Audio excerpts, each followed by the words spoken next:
Assalamualaikum warahmatullahi wabarakatuh. Alhamdulillahi rabbil alamin. Wassalatu wassalamu ala asyrafil anbiya'i wal mursalin sayyidina wa maulana Muhammadin wa ala alihi wa sahbihi ajma'in. Rabbi shrah li sadri wa yassir li amri wahlul 'uqdatam min lisani yafqahu qawli. Rabbana iftah bainana wa baina qaumina bil haqqi wa anta khairul fatihin. Wala hawla wala quwwata illa billahil aliyyil azim. Yang dimuliakan Tuan Imam, yang berusaha, Tuan Kuasa dan pegawai-pegawai masjid, yang saya hormati tuan-tuan, perempuan, sidang jemaah sekalian rahimakumullah. Alhamdulillah, dengan izin Allah Subhanahu wa taala kita dapat terus lagi membaca sirah Rasul sallallahu alaihi wasallam. Dan pada malam ni kita berhenti, kita akan sambung tajuk berkhalwat di Gua Hira ke surat 79. Kita niat beriktikaf di masjid ini sehingga kita menunggu waktu Isyak, mendengar ilmu-ilmu yang bermanfaat mudah-mudahan. Dan saya selalu pesan, kalau contoh kata imam tidak baca zikir subhanallah, alhamdulillah, Allahu akbar tu, maka kita boleh baca sekarang lah. Dan sambil kita menunggu untuk kita konsisten dengan 33, 33 dan 34 itu. Okay. Jadi tuan-tuan, kita tengok berkhulwah di Gua Hira ini. Bismillahirrahmanirrahim. Walamma akhadhat sanah tad'u nahwal arba'in. Bila Nabi SAW ni umur baginda mula nak menjangkau 40 tahun. Ni kita kata umur matang lah. Umur matang. Maka baginda ketika itu mula gemar beruzlah.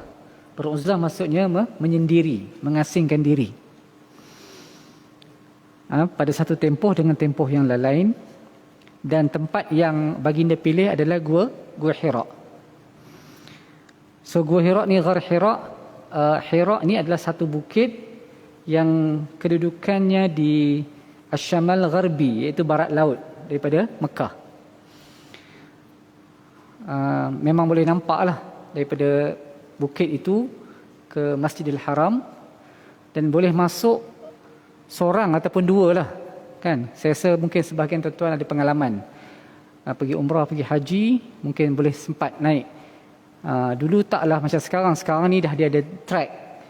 Naik pun tak sampai mungkin setengah jam je kot, ataupun mungkin tak sampai, tengok kepada kecepatan masing-masing lah. Okay. Tapi zaman Nabi tu kita bayangkanlah, memang batu-batu yang tak ada langsung track asal. Cuma baginda rasa suka untuk menyendiri. Okay, sebab apa? Sebab ini sebagai satu persediaan awal untuk baginda akan menerima risalah wahyu. Okay. Jadi baginda suka berfikir, suka menyendiri, yang lari daripada hiruk pikuk kota Mekah. Dan baginda akan berada di situ beberapa malam.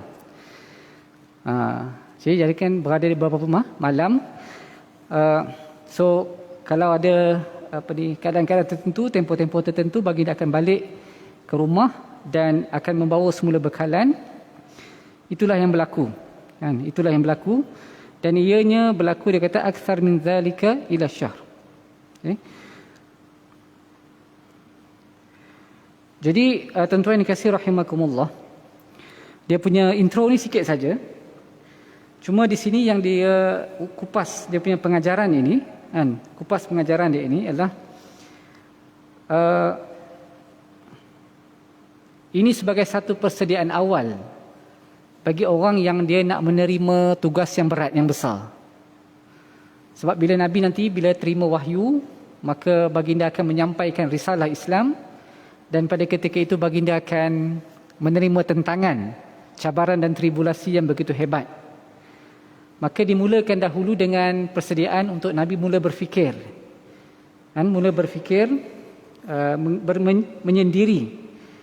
Bila kita duduk seorang-seorang dan dalam keadaan yang sunyi, kita ada masa untuk berfikir. Macam dalam kehidupan kita seharian ni, tuan-tuan, kalau kita ni dihambat dengan waktu,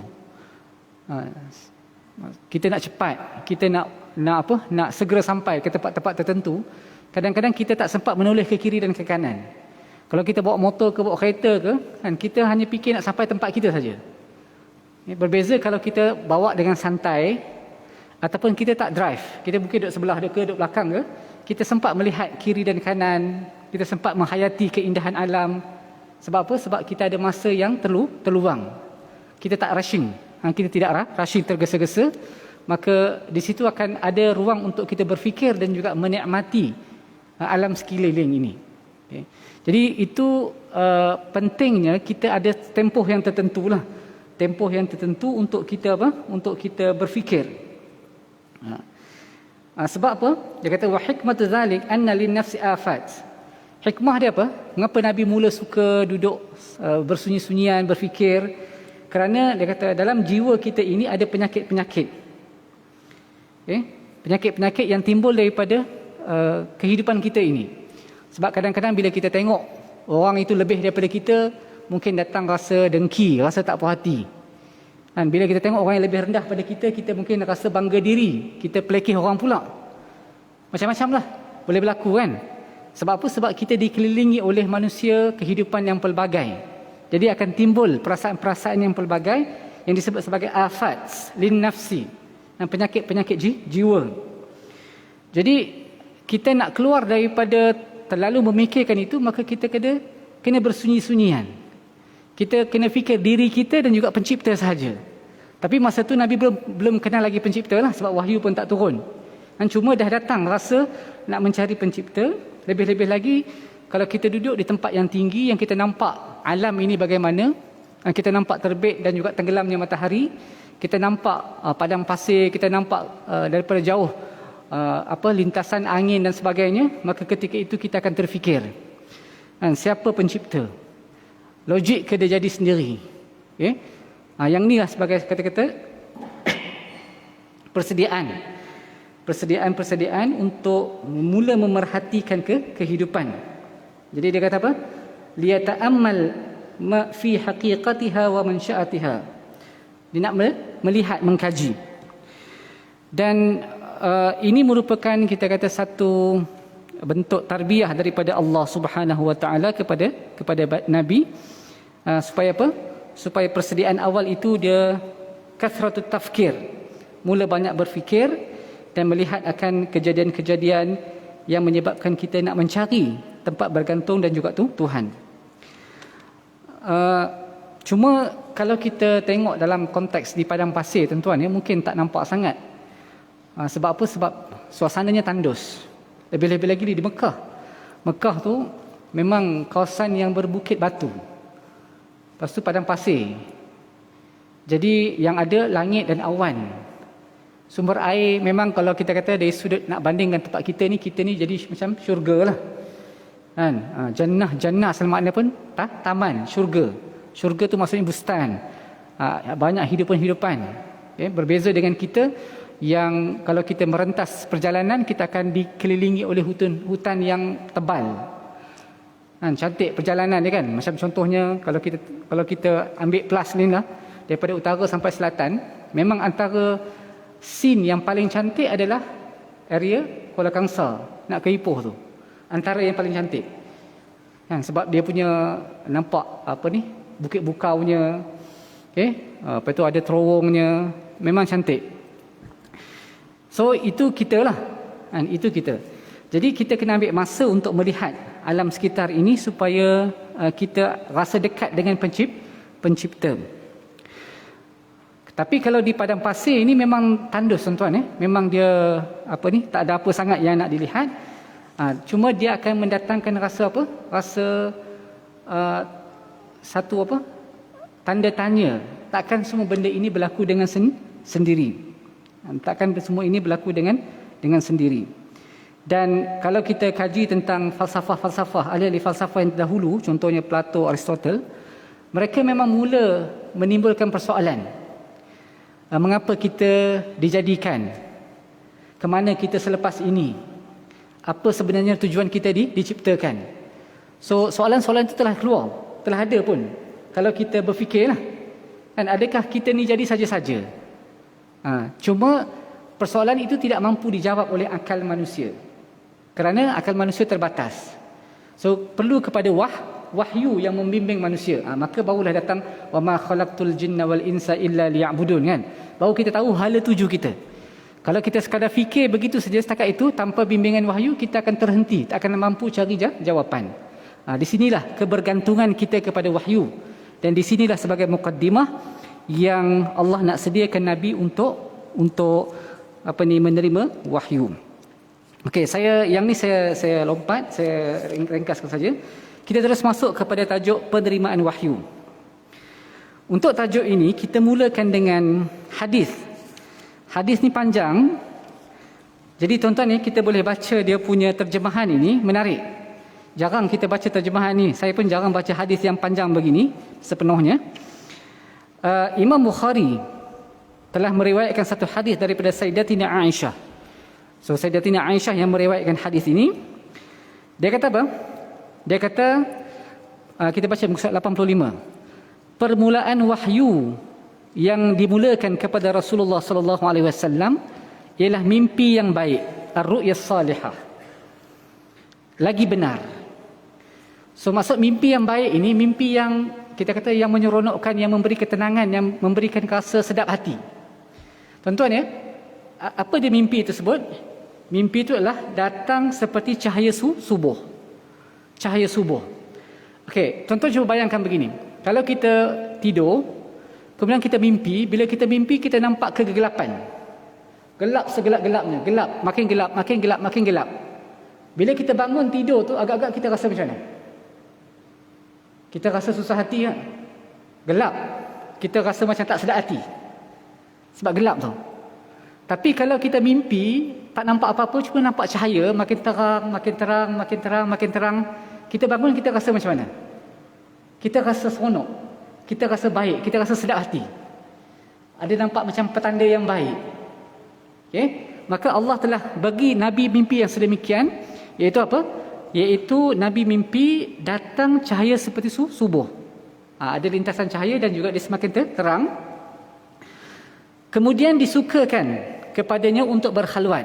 Bila dah mula nampak cahaya, nampak terang, nampak keindahan, maka Nabi mula rasa suka untuk berkhalwat tadi. Tu yang Nabi pergi ke Gua Hira. Okay, di Gua Hira untuk bertahannus, maksudnya beribadat. So nak ibadat macam mana? Okay, ada yang kata bahawa tahannus ni termasuklah maksudnya berfikir. Tahannus ni juga mengambil ibadat daripada agama-agama ahli kitab. Setelah itu baginda sallallahu alaihi wasallam kembali kepada ahlinya, iaitu keluarganya, dan berbekalan untuk menyambung tahannusnya. Macam tadi kita kata, mungkin beberapa malam habis bekalan Nabi akan balik. Nabi akan balik, kemudian Nabi pergi semula. Okay, sehingga datanglah kepadanya kebenaran. Jadi dalam tempoh berkhalwat itu tadi, datanglah Jibril. Yang mana ketika itu baginda di dalam Gua Hira. So Jibril datang menyerupai seorang lelaki, datang malaikat dan dia kata iqra, bacalah. Maka Nabi menjawab, ma ana biqari, aku tidak reti membaca. Kemudian surat 86, Jibril menarik akan daku, maka dipeluknya kuat-kuat. So Jibril tarik Nabi, Jibril dakap peluk Nabi kuat-kuat sehingga terasa kepadaku kesungguhannya. Okay, peluk dakap sungguh-sungguh, kan, erat-erat sungguh.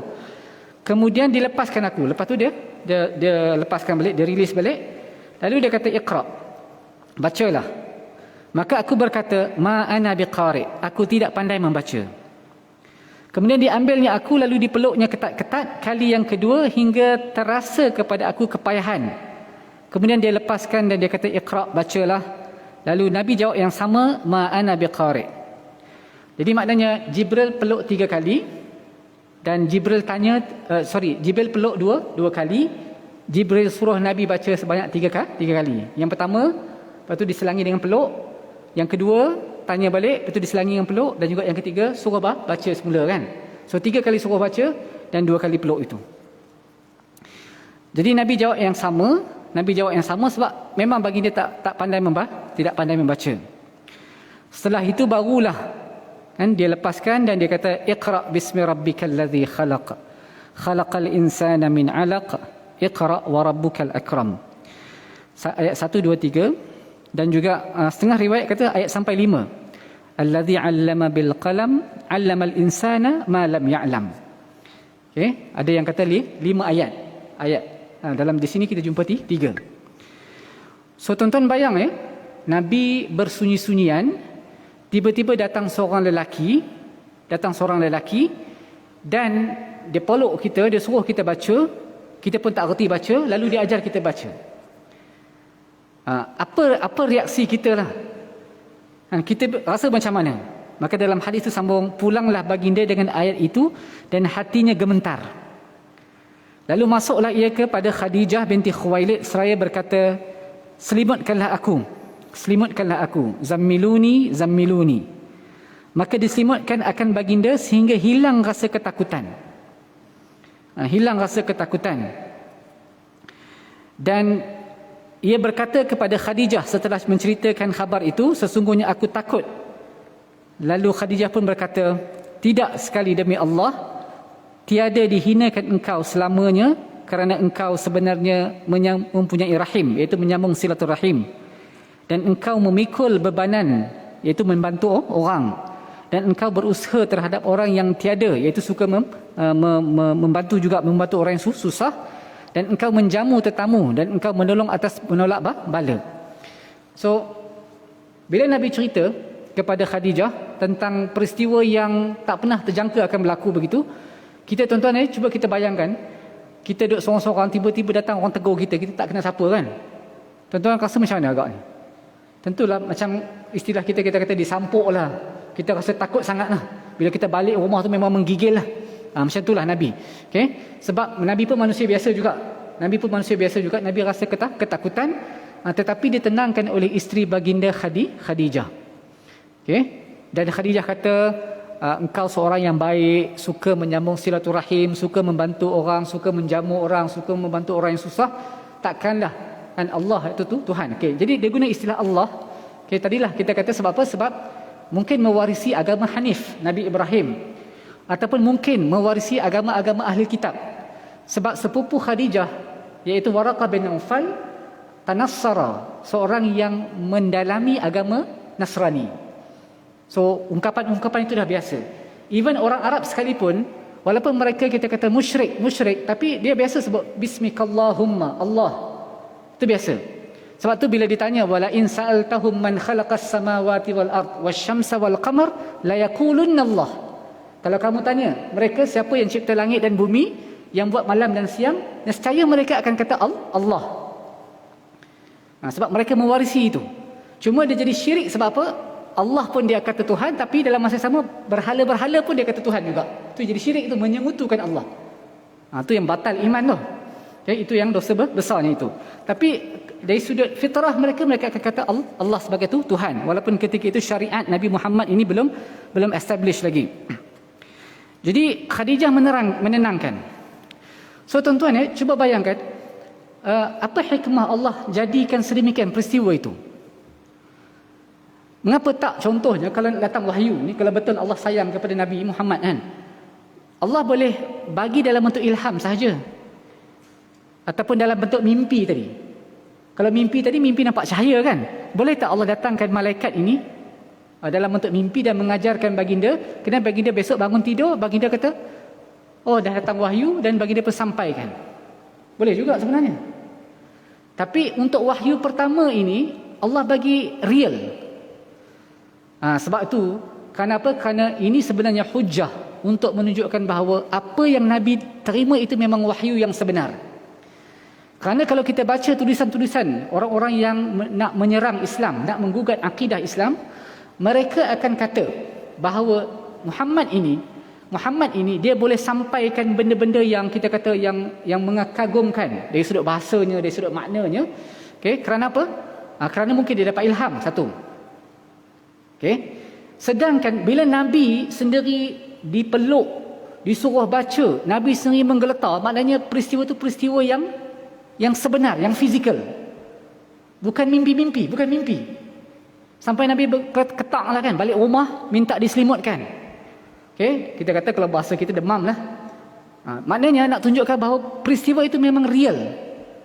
Sebab antara tulisan-tulisan musuh-musuh Islam, mereka kata wahyu yang Nabi terima itu selain daripada ilham, ilham tu kita kata boleh kata baik lagi, bagus lagi lah. Ilham ni bagus juga kan, nampak macam okey juga. Tapi mereka juga mengatakan bahawa Nabi dirasuk, as-sar'u, kerasukan. Kerana bentuk turunnya wahyu ni pelbagai. Selain daripada mimpi tadi, selain daripada Jibril datang dalam bentuk yang sebenar dan juga dalam bentuk manusia, juga yang paling berat dalam riwayat hadis kata Nabi SAW mendengar dentuman loceng. Tuan-tuan bayangkan loceng-loceng zaman dulu kan, loceng-loceng gereja zaman dulu yang peng, tu yang loceng itu. Okey? Bayangkan kalau dekat dengan telinga kita, kita rasa bergetar tu. Okay. Dan ketika itu kalau contoh kata Nabi berada di atas tunggangan itu dia rasa berat, dia sampai kena turun, kena parking dulu. Kalau suasana ketika itu sejuk, musim yang dingin, musim sejuk, ketika itu Nabi akan sampai memancarkan peluh. Itu paling beratlah wahyu turun. Itu antara yang disebut bila melihat kepada riwayat-riwayat ini, maka orientalis kata itu Nabi kerasukan. Sebab kalau nampak Jibril, tentu sahabat-sahabat lain pun nampak. Kerana mereka menolak mukjizat. Dia nak guna akal semata-mata kan. Ini. Jadi sebab itu hikmah yang pertama sekali pengalaman pertama Allah kurniakan wahyu itu dalam bentuk yang real, yang sebenar. Yang Nabi sendiri rasa dipeluk. Yang Nabi sendiri rasa ketak. Yang Nabi sendiri terpaksa diselimutkan. Yang Nabi sendiri rasa ketakutan sehingga terpaksa ditenangkan oleh isteri baginda. Maknanya nak tunjukkan bahawa wahyu itu memang sebenarnya. Bukan sekadar mimpi-mimpi biasa. Adalah peristiwa yang sebenar. Supaya kita faham Nabi ini memang seorang yang dipilih oleh Allah Subhanahu Wa Taala menerima wahyu. So pengalaman tu begitu. Okey, kalau tak orang boleh tubuh macam-macam lah. Jadi bila kita faham ini hadis riwayat Bukhari ini, maka kita nampak bahawa ini hikmah antaranya yang dikupas oleh para ulama kita, mengapa Nabi pengalaman pertama baginda begitu. Tidak semata-mata yang kita kata tadi nampak cahaya tu cahaya je lah, rasa seronok, rasa sedap hati kan. Tapi tak nampak lagi dia punya message tak ada lagi. Message-nya adalah Iqra' tadi, sebagai yang pertama. Kemudian tengoklah sambung. Kemudian pergilah Khadijah bersamanya, iaitu bersama baginda, menemui Waraqah bin Naufal Ibn al-Asad Ibn Abdul Uzza, iaitu anak bapa saudara Khadijah. Anak bapa saudara maksudnya sepupu Khadijah lah. Okay, sepupu Khadijah. Okay, Waraqah adalah seorang yang beragama Nasrani. Dia orang Arab tapi dia tanassara. Dia belajar dan dia mengikut agama Nasrani pada zaman jahiliyah, dan dia boleh menulis dalam bahasa Ibrani. Ini bahasa Yahudi lah. Bahasa Israel kan, bahasa golongan ya, tulisan Yahudi. Maka disalinnya daripada kitab Injil dengan bahasa Ibrani apa yang dikehendaki oleh Allah, kan, bahawa ia menulis dan adalah ia seorang yang telah berusia tua dan buta. Maksudnya dia, kalau bahasa kita mungkin kita kata glaukoma, yang sampai tak nampak mata tu, maksudnya dah selaput dah berat sangat kan. Asalnya dia boleh melihat, tetapi dengan usia yang sangat tua sampai dia dah tak nampak. Okey, lalu bila Khadijah bawa datang jumpa dengan Waraqah ini, lalu dia kata apa? Dia cerita apa yang berlaku. So apa respon Waraqah? Okay, dia kata apa? Apakah yang engkau lihat itu? Okay, maka Nabi pun menceritakan apa yang baginda alami, dan respon Waraqah, dia kata hadzan namus, iaitu namus ni Jibril lah dalam bahasa kita. Itu adalah Jibril yang pernah diturunkan oleh Allah kepada Nabi Musa. So Waraqah dikenal sebab dia belajar. Dia tahu kan ahli kitab. Dia belajar tentang kitab, dan itulah Jibril, itu An-Namus yang pernah turun kepada Nabi Musa dan Isa dan semua nabi-nabi lah, semua rasul-rasul. Sekiranya aku masih muda remaja dan aku masih hidup ketika dikeluarkan, diusir engkau oleh kaum engkau. So kan kita kata tadi Waraqah ni dah tua, dah lanjut usia, tapi Waraqah tahu. Dia kata orang yang menerima wahyu, orang yang dilantik sebagai rasul, akhirnya dia akan diperangi oleh kaumnya sendiri. Dan itulah yang berlaku kepada para rasul terdahulu. Macam contohnya Nabi Musa sendiri kan. Nabi Musa sendiri akhirnya dia terpaksa keluar. Okay, keluar daripada Mesir, meninggalkan Mesir dan pergi ke Madian, akhirnya kembalilah semula ke Mesir. Okay. Jadi Waraqah kata apa? Waraqah kata, sekiranya aku masih muda remaja dan aku masih pula hidup ketika dikeluarkan engkau oleh kaum engkau.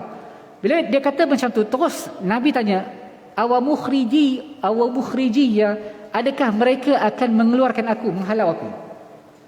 Dan sungguh kan, sehingga Nabi akhirnya berhijrah. Okay? Jadi Waraqah dah nampak dah apa yang akan berlaku, maka dia kata ya, kerana tidak pernah datang seorang pun yang membawa risalah seumpama yang engkau bawa, melainkan ia akan dimusuhi. Dan sekiranya aku dapati hari engkau itu, tentulah aku akan menolong engkau. Maknanya kalau aku sempat hidup lagi bersama dengan engkau, tentu akan jadi pembantu Nabi. Okay, dengan pertolongan yang bersungguh-sungguh.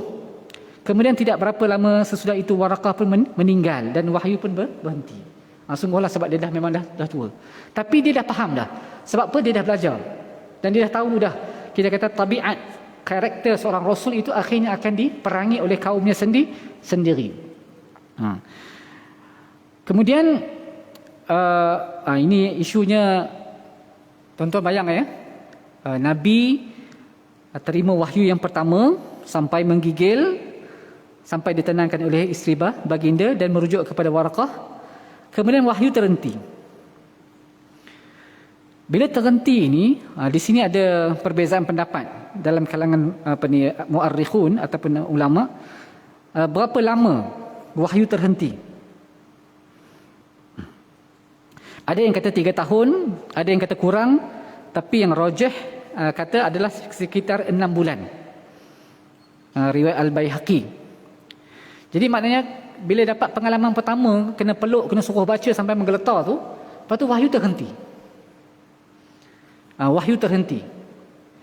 Jadi Nabi ni dalam riwayat cerita, bila wahyu tu terhenti, walaupun dia dah tahu yang datang tu adalah Jibril, malaikat, dia rasa gundah gulana, dia rasa berat sangat, sehingga dalam riwayat kata apa, sehingga Nabi ni macam kalau boleh nak lompat daripada tempat tinggi.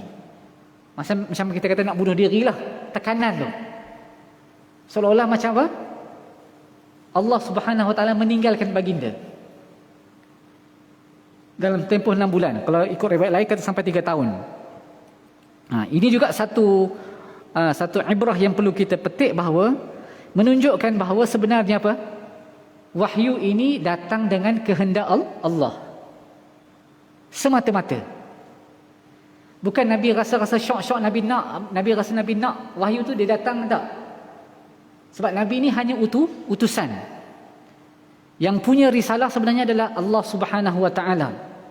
Okay? Dan Allah lah yang menentukan bila nak bagi pada Nabi, sama ada dengan sebab nuzul ataupun tanpa sebab nuzul, nak turunkan wahyu, nak hantar Jibril sebagai malaikat yang membawa wahyu, maka itu semata-mata dengan kehendak Allah, bukan kehendak Nabi. Jadi nak menunjukkan bahawa Nabi itu memang semata-mata Rasul. Semata-mata Rasul kan. Dia sendiri tak boleh kontrol wahyu. Baginda sendiri tak boleh kontrol wahyu. Bahkan ada riwayat yang bila Nabi ini datang ditanya, maka Nabi kata apa? Okey, dia akan jawab. Lalu wahyu terhenti juga. Sebab apa? Sebab Nabi lupa cakap insya-Allah. Nabi lupa cakap insya-Allah, itu Nabi nak sandarkan kepada kehendak, jika dikehendaki oleh Allah. Maknanya Nabi confident mesti akan turun wahyu, tak. Sebab wahyu ini totally kawalan daripada Allah Subhanahu Wa Taala. Nabi sebagai utusan. Sebab tu kita kena faham ini hikmah-hikmah yang disebut begitu. Jadi bila kita faham sedemikian, maknanya ini sebenarnya memberikan satu keyakinan kepada kita bahawa apa yang berlaku kepada Nabi ini adalah memang kehendak Allah, bukan dirancang, bukan direka. Kemudian summa rawal Bukhari an Jabir bin Abdullah, okay. Dalam tempoh fatrah wahyu itu, fatrah ni maksudnya ruang antara wahyu pertama dengan wahyu kedua. Bainama ana amshi, yani wahyu kedua turun. Wahyu kedua ni maksudnya wahyu yang Jibril turun. Sami'tu sautan minas sama'. Tiba-tiba Nabi satu hari berjalan, setelah 6 bulan kemudian Nabi berjalan, tiba-tiba Nabi dengar suatu suara dari bahagian atas, dari langit. Farafa'tu basari, lalu aku angkat pandangan tengok ke atas. Fa idzal malakul ladzi ja'ani bi Hira. Aku nampak malaikat yang sama, iaitu orang yang sama, individu yang sama yang datang kepada aku ketika di Hira. Jalisun ala kursi, tapi dia duduk atas kursi dalam keadaan terapung-apung lah. Bainas sama'i wal ard, antara langit dan bumi, terapung-apung. Fara'ibtu minhu, lalu aku pun rasa gentar, takut lagi. Faraja'tu, lalu aku pun balik lagi. Tapi yang ni agak ringan. Sebab apa? Sebab Nabi dah ada pengalaman pertama, dah jumpa dah lelaki tersebut, dah jumpa dah. Dan kali ni tak ada adegan peluk tu, tak ada, dakap tu tak ada. Hanya Nabi dengar saja suara dan Nabi nampak individu yang sama duduk di atas kursi terapung antara langit dan bumi. Fara'ibtu, aku tapi bagi dia tetap takut. Faraja'tu faqultu, Nabi pun balik ke rumah. Nabi kata zammiluni, selimutkan aku. Fa anzalallah azza wa jalla ya ayyuhal muddaththir, wahai orang yang berselimut. Jadi kali kedua ni juga sebenarnya berlaku secara fizikal. Bukan lagi ilham lagi, belum lagi. Sebab nak menunjukkan wahyu ini adalah peristiwa yang benar, yang berlaku sungguh. Yang berlaku sungguh kepada baginda sallallahu alaihi wasallam, yang tidak boleh dilogik-logikkan. Sebab apa? Sebab memang Nabi sendiri melaluinya secara fizikal. Jadi bila lepas ayat itu, iaitu warujza fahjur sampai ayat itu, maka fahumiyal wahyu wa tawatara, maka wahyu pun selepas itu turunlah agak berturut-turut secara berlanjutan. So yang tu kita kata apa? Maka agak berturutanlah turunnya wahyu tersebut. Jadi inilah kita kata apa? Peristiwa yang sangat penting bagi Nabi kita Muhammad sallallahu alaihi wasallam yang mengubah ataupun sebagai turning point kepada kehidupan baginda daripada seorang manusia biasa kepada nabi dan rasul pilihan Allah Subhanahu wa taala. Nabi dan rasul. Jadi dan Allah Subhanahu wa taala memilih baginda daripada sebaik-baik manusia, sebaik-baik keturunan manusia. Untuk apa? Untuk menyampaikan risalahnya yang terakhir, yang final, yang paling sempurna. Sebab lepas tu tak ada Nabi. Yang menjadi kewajipan kepada semua umat manusia sepatutnya ikut syariat baginda. Jadi inilah kita kata dia punya turning pointnya berlaku dengan penurunan wahyu. Jadi tuan-tuan ya, bila kita patah balik tadi tentang kita kata persediaan baginda tadi, duduk di Gua Hira, mula berfikir kan, mula mencari siapa Tuhan, mula berfikir apa kesudahan hidup. Maka ini juga disebut sini sebagai persediaan kepada da'i, para pendakwah, para mujahid, para pejuang Islam, orang yang nak bawa Islam ni, dia memang kena ada ruang-ruang yang tertentu. Cuma tengok adakah kita bila nak berfikir tafakur ini mesti menyendiri? Setengah-setengah orang dia salah faham. Jadi mereka menggunakan sirah Nabi ini, lalu dia kata tu yang pergi betapa di gua, betapa di tempat-tempat tertentu, kononnya nak mencari kekuatan tertentu kan. Jadi dia salah gunakan dalil ini kerana apa? Kerana ianya telah diselewengkan tujuan dan maknanya yang sebenar. Tafakur yang kita maksudkan, yang dikehendaki di sini adalah apa? Kita mengosongkan diri kita daripada tentang hiruk pikuk keduniaan ini dan kita memikirkan pencipta. Dan sebenarnya itu boleh berlaku di mana-mana pun. Boleh pun berlaku di mana-mana. Cuma sekali-sekala kalau kita keluar daripada tempat yang biasa, maka kita akan dapat sesuatu yang berbeza. Jadi kita akan dapat sesuatu yang berbeza. Yang pentingnya adalah kita berfikir. Kalau macam kita kan, kita di Nusantara, di Malaysia ni, selain daripada kita fikir tentang hutan cantik untuk kita fikir, tapi orang takut nak masuk hutan. Bukan semua orang suka hutan. Tak semua orang suka masuk hutan ni. Tapi kalau kita nak tengok, fikir air. Air ni dekat sangat dengan kehidupan kita. So banyak. Bila kita tengok contohnya Allah kata, awalam yaral ladzina kafaru anna as-samawati wal ard kanata ratqan fafataqnahuma waj'alna minal ma'i kulla syai'in hayy. Dan kami jadikan daripada air itu segala sesuatu yang hidup. Maknanya air ini adalah asas kehidupan. So bila kita fikir air ini, masya-Allah, kalau kita nak tengok dari sudut tabiat alam semula jadi ini, kita akan dapati bahawa air ini kita kata sebagai sumber kehidupan. Air ini asalnya daripada tempat yang tinggi turun ke bawah. Air ini hanya dapat ditakung di tanah yang boleh menakungnya, yang lembut. Air ini sifat dia walaupun lembut, tetapi dia boleh melekukkan batu-batu yang keras walaupun lama sifat dia. Air ini boleh mengalahkan besi yang hebat, yang keras, sampai besi boleh jadi berkarat jika terdedah kepada air. Air ini juga yang sifatnya sejuk, yang sifatnya nampak macam lemah, tetapi boleh memadamkan api yang membakar. Jadi kalau kita berfikir sedemikian, maknanya tentulah kita jangan berhenti di situ saja. Kita kena pergi lagi kepada siapakah yang menciptakan air? Allah. So pandangan kita akhirnya kita nak kembalikan kepada pencipta yang sebenar. Sebab kadang-kadang pendekatan yang digunakan oleh sesetengah orang, contohnya macam biasa kita dengar kan, kita kata, oh kereta mesti ada pencipta, rumah mesti ada orang yang buat rumah, semua benda mesti ada. Bila semua benda mesti ada, akhirnya orang akan kata, kalau semua tu ada penciptanya, siapa pula pencipta kepada pencipta, iaitu Allah. Siapa pula pencipta kepada Allah? Kalau kita nak guna logik macam itulah. Okay? Dan bila kita sampai berfikir macam tu, Nabi kata, sebut a'udzubillah. Yang ni mula syaitan mula masuk. Sebab logik kita salah sebenarnya. Logik kita salah. Kerana apa? Kerana selain daripada Allah semuanya makhluk. Allah bukan makhluk. Allah itu bukan makhluk. Allah bukan benda yang dicipta. Benda yang dicipta mesti ada pencipta. Tetapi Allah bukan benda yang dicipta. Allah adalah pencipta. Maka kita tak boleh nak timbulkan persoalan selepas daripada itu, siapa pula pencipta Allah? Sebab Allah bukan benda yang dicipta. Jadi kita kena tune balik. Supaya apa? Supaya kita tidak layan pemikiran-pemikiran yang mungkin boleh menyesatkan, yang memang dari sudut akal kita tak mampu. Sebab itu bila timbul isu-isu begini, kita kembali kepada Allah. Dan manusia memang sangat perlu kepada wahyu untuk memandu kehidupan kita.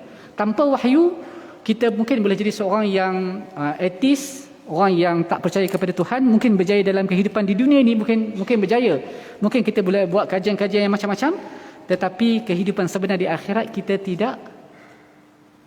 tak mampu, kita tidak berjaya yang sebenar kan. So kita akan menjadi rugi yang serugi-ruginya.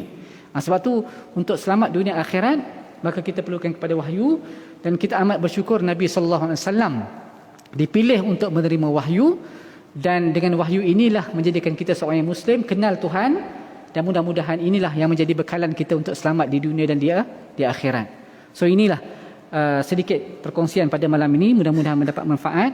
Aqulu qawli hadza wa astaghfirullah li wa lakum, wa billahi taufiq wal hidayah. Wassalamualaikum warahmatullahi wabarakatuh. Bismillahirrahmanirrahim. Alhamdulillahi rabbil alamin, wassalatu wassalamu ala asyrafil anbiya'i wal mursalin wa ala alihi wa sahbihi ajma'in. Allahumma iftah alaina futuhal arifin warzuqna fahman nabiyyin wa hifzal mursalin wa ilhamal malaikatil muqarrabin. اللهم فقهنا في الدين وعلمنا تأويل ربنا زدنا علما وارزقنا فهما اللهم ادفع عنا البلاء والوباء والغلاء والفحشاء والفتن ما ظهر منها وما بطن ربنا آتنا في الدنيا حسنة وفي الآخرة حسنة وقنا عذاب النار وصلى الله على سيدنا محمد وعلى آله وصحبه أجمعين الحمد لله رب العالمين سبحانك اللهم وبحمدك أشهد أن لا إله إلا أنت